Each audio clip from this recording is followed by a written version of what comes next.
right, here we go. I had to wait because my phone was like giving me problems. So I had to take care of my phone. And then there's the computer over here. It's just messing up. So. Yeah, I know. You're the odd. I have a bicycle. You know what I love about my bicycle? What's that? It's not smart. It has a chain, two wheels, handlebar, and whatever else makes up a bicycle. But it never. It might crash, but in a different way. That's my fault. Right? Robert Elliott Smith, he's got an interesting view on some of these things that we're slaves to. And I mean, things like our phones and technology. Are they good? Are they bad? Are we maybe just allowing them to take control? Let's find out. He's got a book called Rage Inside the Machine. Oh, I think I put the wrong title on the streaming thing. I'll fix that later on. Okay. But the cover of the book is right there. Rage Inside the Machine. Robert Elliott Smith is an expert in evolutionary algorithms. He's a researcher, a practitioner in artificial intelligence. And the subtitle of the book is The Prejudices of Algorithms and How to Stop the Internet Making Bigots of Us All. Oh, my gosh, really? Yeah. Robert. Good morning, Robert. How you doing? I'm doing good, thank you. You're speaking of technology. You're cutting in and out a little bit, but I think I've got you enough that we can proceed. Yeah, isn't that crazy? Oh my gosh. Okay. Well, So where are you? Where are you calling from? I'm calling from London, England. Oh, London. Oh my gosh. Well, thank you for taking time to talk to us today. How's the weather over there? Oh, rainy and cold. Yeah, but it's just a nice conversation, isn't it? Ask about the weather. It takes your mind off of the stupid phone. So what do you mean about making bigots of us all? Explain that part. Well, here's the thing. What algorithms do is they, and having worked in artificial intelligence for most of my adult life, algorithms, basically computer procedures, what they do is they simplify and generalize. And we all kind of know that, a computer procedure can't do deep and meaningful thinking. What it does is it simplifies and generalizes, which is very useful for the purposes of industry and science. But when it's pointed at people, as it increasingly is, those simplifications and generalizations begin to do things that look very much like the intolerances we've seen in the past. And one of the reasons for that is a lot of the algorithms we use today have originated from statistical movements that tried to categorize people in the past, including movements that are closely associated with traditional bigotry, with racism and sexism and intolerance of all kinds.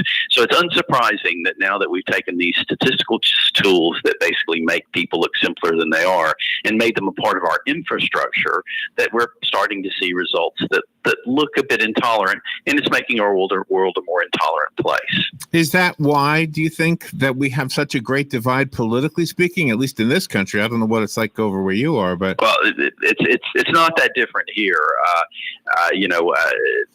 There are differences, but certainly the commonality is that online media is naturally mediated by algorithms, and the reason is now we have so much content. Everybody's a broadcaster. There's so much content. You have to have a computer procedure come in and basically organize things. And your Facebook feed or your Twitter feed are all organized by an algorithm that's trying to satisfy you, but it's also trying to satisfy the goals of advertisers and the goals ultimately of the corporations that own the services. And because of that, it's trying to break us into marketing segments. And those marketing segments are based on effectively big data analysis. And that big data analysis simplifies us in very much the same way that bigoted associations with people would. So effectively, you end up with people placed into categories, and then they can be addressed separately. Is it racial bigotry? Is it age bigotry? Like am I being singled out because of my age or my race or both, or even being an American? You're being singled out by what will work, what the theories of practitioners will work to divide people into categories for purposes of marketing. But once people are divided into categories, that's a form of what I call digital segregation. And once you've got people in groups, then you can address them individually with different information. And that's the reason we have the kind of things that are going on today, where effectively the feeds of news that I see are A, completely different from yours, and B, being manipulated by those who think they can get me to go and vote for a certain candidate or not go and vote at all. Right. Because effectively we've been segmented, and now our news is delivered into those segments, and those segments are determined by algorithmic means that are highly simplified. One of those differences that you focus on in the book is the word value. It's either value or values, and they're two different things. Well, thank you for having caught that in the book. Yeah, that's something that social science evolved in a very quantitative way from 100, 150 years ago. And that quantitative evolution is most manifest in economics, obviously. So we're told by economics that everything can be reduced to a monetary value. That works really well for algorithms and works for the online system that we have. However, as we know, human values are very complex. They're about community. They're about our social organizations. And reducing those to pure numbers is, of course, dangerous. And I think everybody's aware of that. But effectively, the way that algorithms make decisions is very much like that. It has to be based on some kind of value. And that value is typically what's needed to provide commerce for the companies that own the services. Do you know, what you're describing is absolutely true, but I think I've noticed this even before the modern age. I am old enough to have remembered magazines and radio shows, and they all, even radio stations, have seemed to be like one-minded, like not respecting somebody else's opinion. It's the one thing Robert and I are proud of, is that on this particular show, maybe not this station, but this show, we like to have people with differing opinions, even if we disagree. Sure. And that's what we need in the world, obviously, is for people with different opinions to talk to one another. But one of the things that happened in the early days of radio, is the fairness doctrine was brought in 1949 because it was found that radio stations in local markets were occasionally being politically biased and influencing local elections. So someone would buy up all the radio airwaves and then effectively be able to influence people. Now, that broke down because the fairness doctrine came in from the FCC and effectively said you had to cover important issues and you had to cover them with perspective from many different perspectives. Now, the fairness doctrine went away in the 1980s because it was thought that the increase in bandwidth available initially from cable television and eventually from the internet would make a marketplace of ideas where everybody could have their own ideas. But increasingly, I think everyone can see that hasn't worked. What's happened is, we have far more biased media and less opinions being expressed in more nuanced ways. But that's really aggravated online, where effectively you have the delivery of information that not only is through very thin tubes of the friends that you have connected in your network, but those tubes are then increasingly clogged with content that's basically being provided by people who want to manipulate.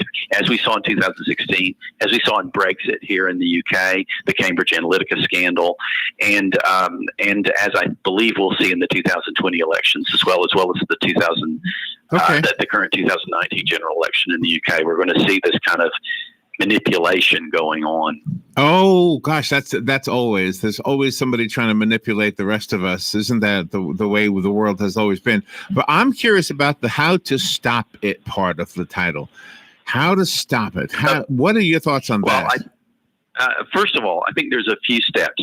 First of all, people are being told a lot about how smart algorithms are. We call them smartphones now, don't we? And I think it's important for people to realize the difference between the way machines think and real human thinking. And as an expert in artificial intelligence, I can tell you they're dramatically different. And a lot of the things you're hearing in the news about there being moving towards artificial general intelligence with machines are really a bunch of hype. So people need to understand that distinction first. The next thing they need to do is realize that because of that, the way that they're being delivered information is based on fairly simplifying criteria. And then what they need to do is be more human in their interactions with other people, both online and in real life. But online, you can do things like don't block people as much, because effectively blocking, if you can tolerate someone, even if you disagree with them, try to open that channel. And the reason that's not just so you get more information from that person, it's because it's a network and the information flows through it like water. And the more tubes you close, the more you're closing flow that will go not only to you, but to many other people. And the second thing is, when you interact with people, interact less like an algorithm and more like a human being. So don't share just on headlines. Go through and read the story. Oh, yeah. Get acquainted with the people who write it. Yeah. Get acquainted with the organizations who publish it, and then develop relationships with the people who have the content delivery to you. And then that human relationship, I believe, will start counteracting the algorithmic relationships that social media relies on. Yeah. Some of the fascinating things about the information in your book is that it spans centuries. I mean, you take home births to like the 1400s and then all the way up to space exploration. Sure. And we're really talking about, I think what's going on now is the cumulative effect of hundreds of years of trying to quantify the unquantifiable, the human element. And I think now we're getting to the stage where we can see, when we try to push that into people's lives, what kind of effects it's really having. And many of them are not the effects we wanted. So this is an opportunity really for people to realize these great differences between humanity and machines, and then find a new way to work together with machines more effectively. And that affects things like economics. It affects things like media. It affects things like politics. But this broad vision I try to offer of where did all this kind of thinking come from, I think is part of really understanding that. Or is it in part our own fault? I'm going back to the old days just for a second here. If I go to a magazine stand back in 1970, whatever, and I decide which magazine to read, it's because I agree with whatever the magazine is telling me, because a magazine is my perfect example, because magazines were not like newspapers. They were one-minded. Exactly. Right, they were all one-minded. Sure. Yeah. And that's not a bad thing necessarily, but that's just the nature of that game. So in that same way, am I exposing myself only to the people who agree with me on the internet, just as I might have done at the magazine stand? Well, I'm sure you're doing that. Everybody's doing that. You do narrow who your friends are, and therefore you only hear certain things. However, in the magazine example, first of all, there is a human editor in the magazine, and that person's making human decisions. So I have more faith in humanity to basically not be completely narrow-minded, whereas an algorithm has no choice. It's naturally simple-minded. Okay. The second thing is, it's like there are a billion magazines, so you can't choose between them. So a machine's doing the choosing for you. That's what's going on online. There are so many sources of information that you can't possibly browse them all. So we have to have algorithms help us. Okay. But right now, the way that algorithms are helping us is largely in service of goals that aren't terribly social. You also talk about bookies in your book. Reflect on that. One of the biggest things, things people need to understand is probability and statistics. They need to have an understanding of the fact that they're really simple models of the real world we live in. So I talk a little bit about experiences that I've had. I used to know a guy in Birmingham who was a bookie, and he explained how odds really work to me. And I use that as an anecdote to kind of teach people a little bit about how you don't have to be a mathematician to understand that probability and statistics have flaws. And I try to do that. There are a few equations in my book, and anybody who reads the book, I want them to not be scared of them, because the thing is you can skip them. If you don't understand them, skip them. The book it presents those for the people who want to understand them, and occasionally it presents them a bit ironically, because you don't really need to understand them to get the real point. But you're a physicist. So let me ask you something about what you just said. Do we have any reason to be hopeful that algorithms are kind of right now in the primitive stage, and in the future they will actually be more complex and more able to be diverse? I think that with a shift in the kind of values that are used in designing algorithms and regulating them, I do believe that this is a new kind of media, and it needs a new kind of regulation. And I think I'm trying to point a path towards developing that new kind of regulation. So I think with the appropriate, human social input, we can definitely end up in a much better place. A lot of people ask me, am I hopeful about the future, both in terms of politics and in terms of algorithms? And I say, I think the future is going to be a better place. The question is, do we have to go through Mad Max to get there? Mm-hmm. And I think that's really the question that's going on now is does it have to get a lot worse for us to wake up and realize things are going wrong? And I think in the algorithm space, what I'm trying to do is provide the information that'll let people basically realize what we should be acting on immediately. Oh, you talk about Facebook's mission. Yeah, and Facebook are an interesting organization, and I don't want to come down too hard on the big five technology companies. I do think there are people inside those companies who are trying to do the right thing. Unfortunately, I think that Facebook has shown that they care more about free speech than they do about truth and than they do about democracy. And I think that there's a real problem there. I think it's a problem of their corporate values, and I do think there are people who are trying to adjust it. But unfortunately, the adjustments they've made thus far simply won't be enough for 2020. 2020, we're going to have the same kind of problems we had in 2016 with regard to misinformation, because not enough has been done for sure. And is that because they don't want to censor the advertisers? Is that what you're referring to? Well, that's part of it. I mean, they've basically done some things, but they haven't really effectively. I tell you, I'll recommend another book besides my book, Zucked by Roger McNamee, which is about when he tried to tell Facebook that something was deeply wrong with Facebook and it was being manipulated in 2016. He's one of the major investors in Facebook, and effectively they didn't pay attention to him because their belief in free speech was so much greater than their belief that truth had to be propagated. And they're doing what they can with fake news. They're trying to stop out and out misinformation. Information is very complicated. Things can be quasi-true and highly manipulative. Algorithms can't solve that problem. Yeah, that's what propaganda is. So in that case, in the Facebook case, that's a human decision. And I understand what you're saying about algorithm. I'm not debating you on that. Obviously, you know way more about that than I ever will. But isn't that a Mark Zuckerberg and his organization? Aren't they human beings making that choice? Yes, but one of the things I say a lot is, in some ways, corporations are the most perfect artificial intelligences we'll ever build because they're simple, rule-driven machines of great power that have been assigned legal personhood. So they've achieved that goal, and effectively, Zuckerberg, of course, his primary responsibility is to deliver value for his shareholders, and he thinks he's doing the best thing to do that. Unfortunately, I think he's misguided in the long term. He might be right in the short term, but in the long term, I think that if you basically destroy democracy, it's not going to be good for any corporation. And that's the part I don't understand. How does allowing free speech destroy democracy? And does the New York Times allow anybody to advertise? I mean, do the others not do that? But see, it's not free speech. This is the thing: is it's the facade of free speech, because effectively you can go to Facebook and buy an audience, and that audience is algorithmically determined and can be made arbitrarily narrow.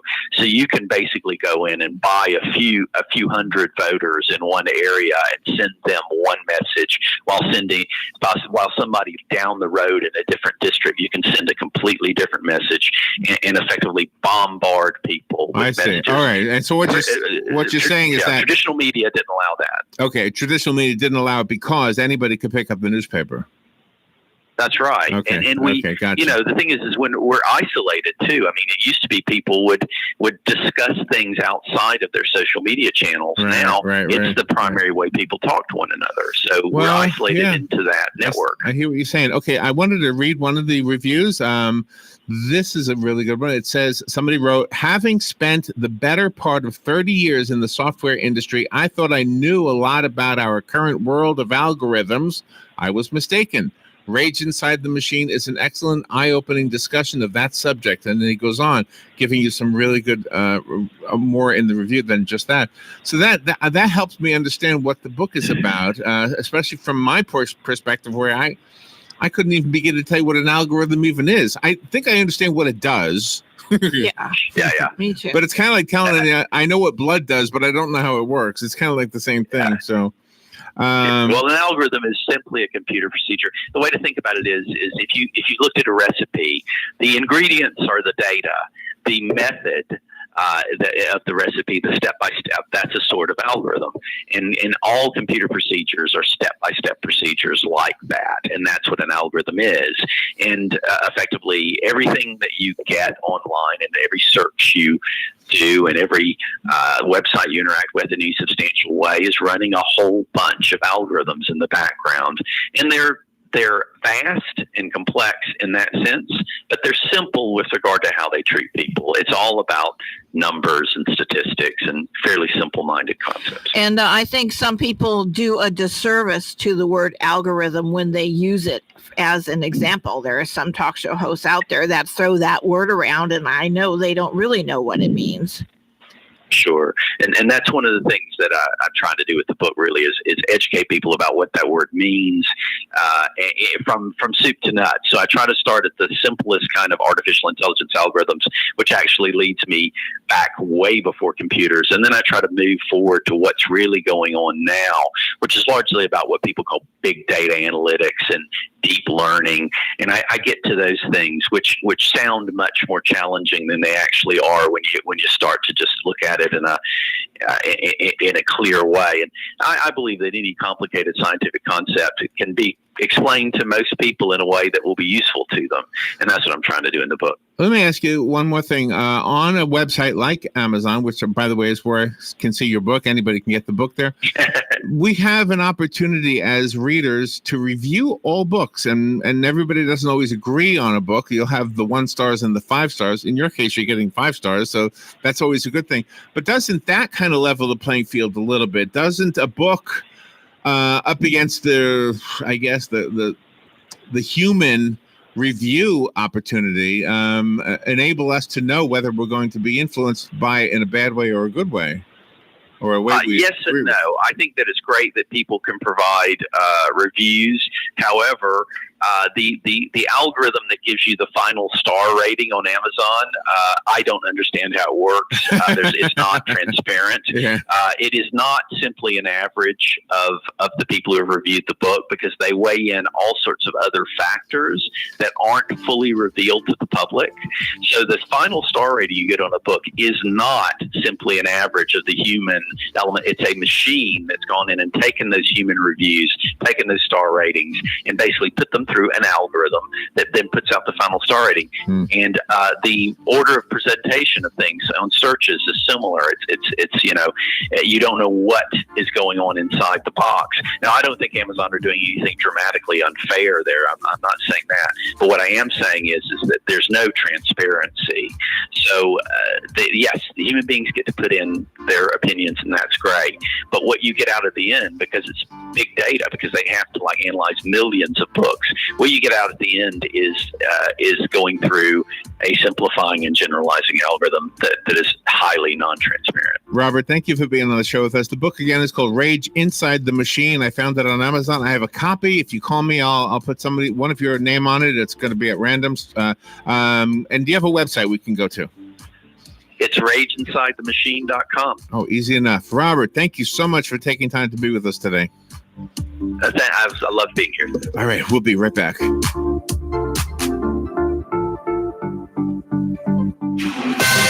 This is a Fox News alert. I'm Lillian Wu. House Speaker Nancy Pelosi announcing the decision to move forward with articles of impeachment against President Trump. The facts are uncontested. The president abused